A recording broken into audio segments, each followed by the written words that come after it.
Hi, this is the Lone Rambler responding to a video by J.H. Bowden entitled Objectivism is for Cranks.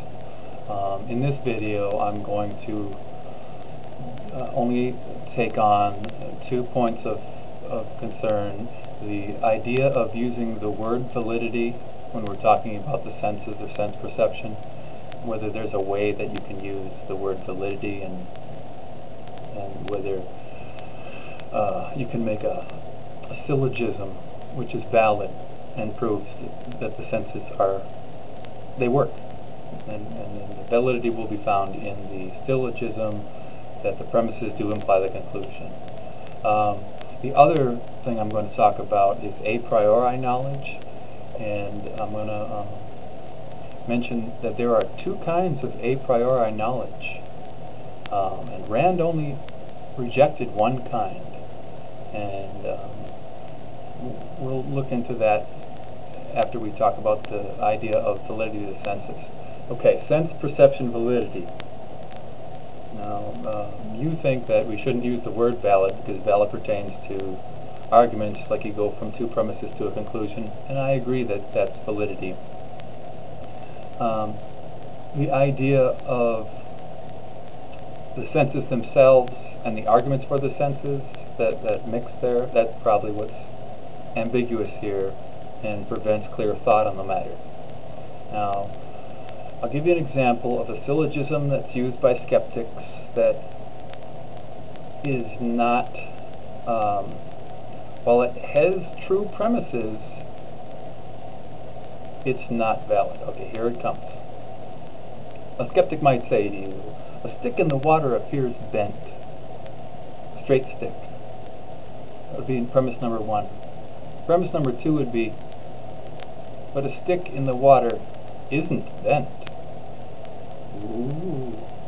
And then the conclusion would be, therefore, we cannot trust our senses. Now this is an invalid syllogistic argument for whether the senses work or not. Okay, the reason why it's invalid is because what we perceive when we perceive a stick in the water are actually 2 entities, not one. This is a common ignorance of many philosophers when they talk about this example of the illusion. When we put a stick in water, we're picking up directly picking up information in the ambient stimulus array. Okay, that's what senses do. Turns out we're picking up 2 things when we see that bent looking stick. We're picking up the stick, which is straight in reality, and then the water, which has refractive properties.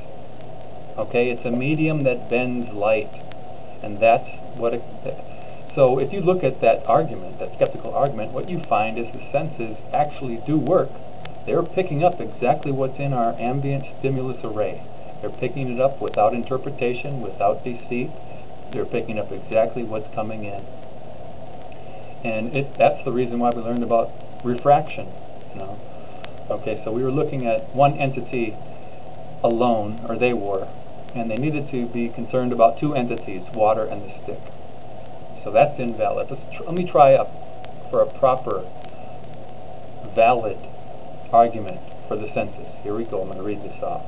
Sensory organs evolved. This is something I created. Sensory organs evolved in order for organisms to extract information about their environment. Natural selection, how things evolve, implies that over sufficient time, only organs that work will be replicated. Conclusion, therefore, the sensory organs that have been replicated up until now are valid, or they work. If they didn't, they wouldn't be replicated. They do provide life-critical information for living beings. That's the conclusion. Now that's, I think, a valid argument. Some people will argue that the idea of evolution isn't proven, the idea of natural selection isn't proven, but most people with a clear mind wouldn't do that. Now let's move on to a priori knowledge and how there are two meanings, and how Rand only rejected one of them. Okay, this is another common mistake, just like our skepticists in the stick in the water analogy.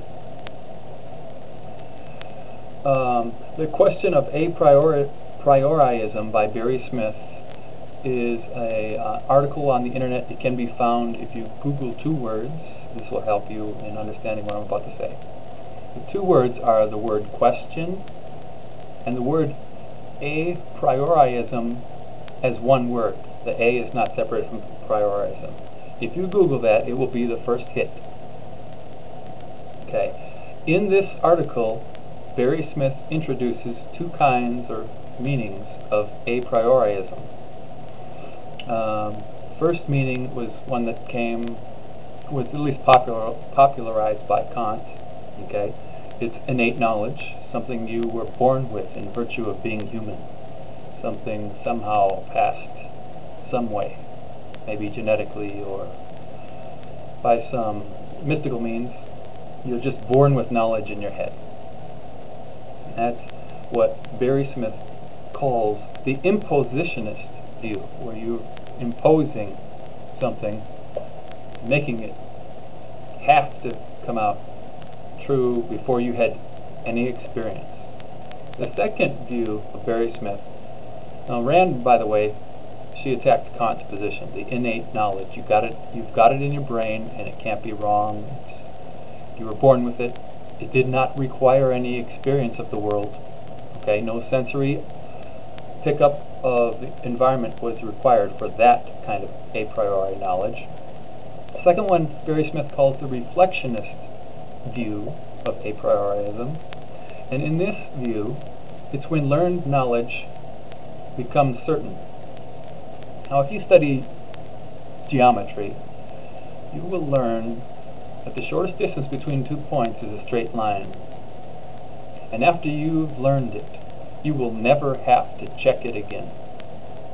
You will never have to... let me give you a quote from another website that says this better than I. I do not wait around to see whether a straight line will, on the next try, turn out to be once again the shortest distance between 2 points. Here my mode of knowledge is a priori, and pure, and therefore certain.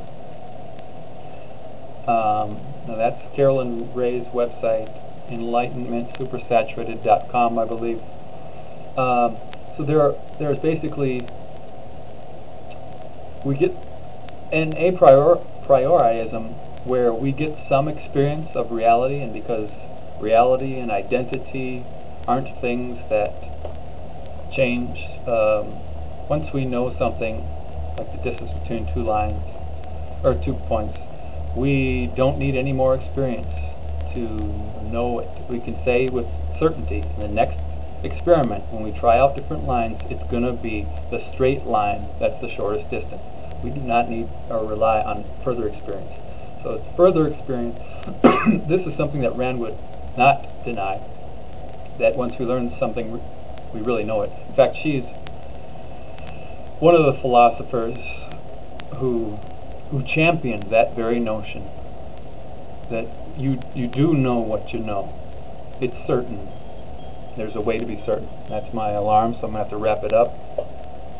I hope that the idea that I've shown that the sense perception can be considered valid if you look at the argument for it. There's valid arguments for it and not.